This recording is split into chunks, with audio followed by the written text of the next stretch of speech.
নাই লোক এখন একটা রুগীও সহজে ধরতাম পারি না। হ কথাটা বুঝছো, সব খালি বাড়ির থেকে মোবাইলে ফিটিং মাইরা আসে, বুঝছো? শামসু আছে? আছে মানে ওই শালার তো কপাল বালা, সকাল সকাল একটা পার্টি পাইছে, এখন আবার আরেকটা।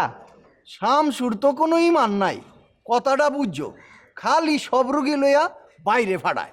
হ ঠিকই কইছ, ডাক্তার থাকলেও কয় ডাক্তার নাই। বাইরে না গিয়েও কি উপায় আছে? কথাটা বুঝছো, টেস্টের কমিশন, রুগী দেখানির কমিশন, সব মিলে এত খালি লাভ আর লাভ।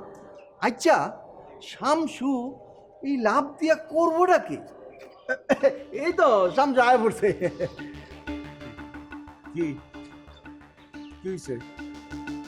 হ্যাঁ, কি হয়েছে তোমাকে? তোর মতন তো রাজকপাল আর আমার নাই। সকালে একটা পার্টি পাইছ, এখন আবার আরেকটা পাইছ। তো তোমার মতন খরের তো কপাল লয়ে তো আমি জন্মগ্রহণ করি নাই, বুঝতে হইবে তোমাকে। এটাই তো কইতাছি, একটার পর একটা শুধু পাইতাছ তুই।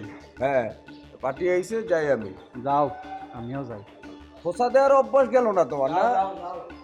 আচ্ছা যাও,